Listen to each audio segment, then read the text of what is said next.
किसी ने बड़े कमाल की बात कही है कि इंसान का मन कभी भी बदल सकता है। एक बार की बात है, एक गांव के पास जंगल की तरफ डाकुओं का एक झुंड रहता था। उन डाकुओं का सरदार साधु के भेष में रहता था। वे लोग व्यापारियों, अमीरों और राहगीरों को लूटा करते थे और उनसे लूटा हुआ धन गरीबों में बांटते थे। अपने आसपास के गरीबों का ध्यान रखते थे।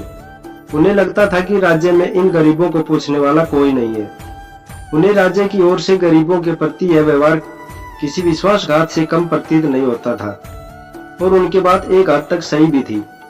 जिस जंगल में वो रहते थे वहां तक राज्य सुविधाएं नहीं पहुंच पाती थी, परंतु इस वजह से उसके मन में व्यापारियों और अमीर लोगों के प्रति नकारात्मक भाव भर गए थे।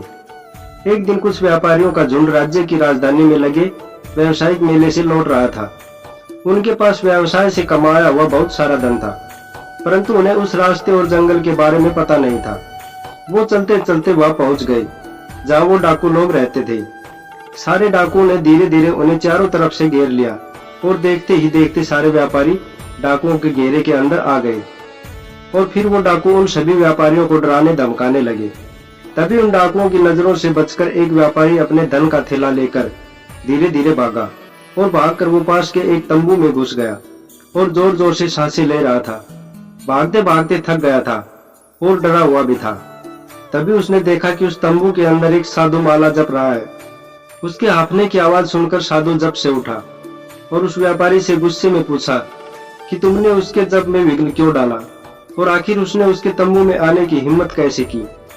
इससे पहले कि साधु कुछ और बोल पाता, व्यापारी ने धन से भरा थैला उस साधु को संभालने के लिए दे दिया और कहा, पूरे साल की मेहनत के बाद राजधानी के मेले में जो धन प्राप्त हुआ है वो आपको दे रहा हूँ। यह मेरे परिवार की रोटी के लिए है।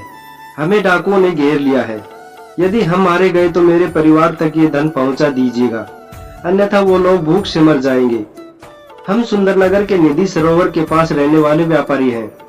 अब मैं जाता हूँ। यदि डाकुओं ने मुझे आपके पास देखा तो आपको भी मार देंगे। यह कहकर भागने लगा। साधु के मानो होठ छिल गए हो। वह कुछ कह न सका।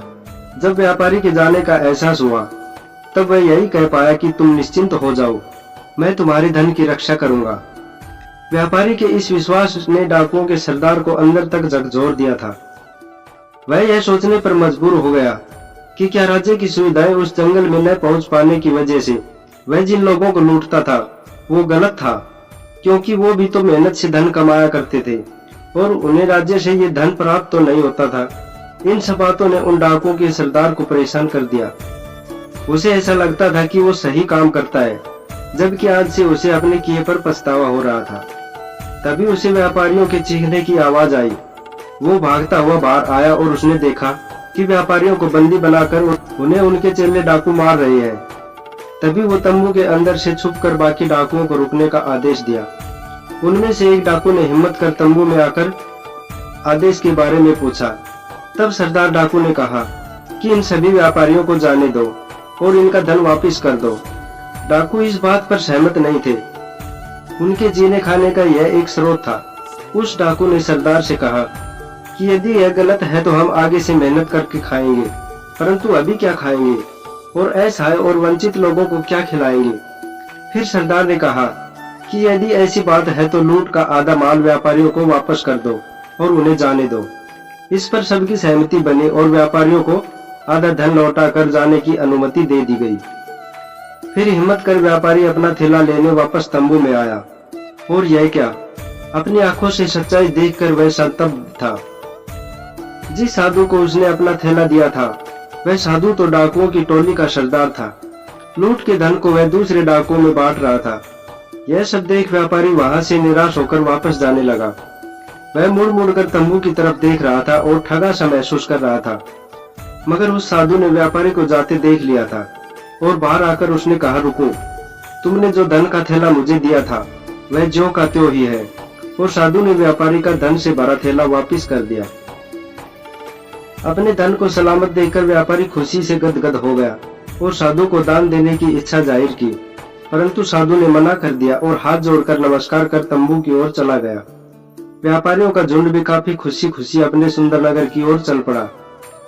जब सरदार तंबू में वापस लौटा तब वहां बैठे अन्य डाकुओं ने सरदार से पूछा कि हाथ में आए धन को इस प्रकार क्यों जाने दिया। तभी सरदार ने कहा, व्यापारी मुझे भगवान का भक्त जानकर भरोसे के साथ थैला दे गया।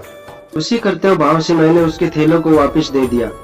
किसी के विश्वास को तोड़ने से सच्चाई और ईमानदारी हमेशा के लिए शक के घेरे में आ जाती है।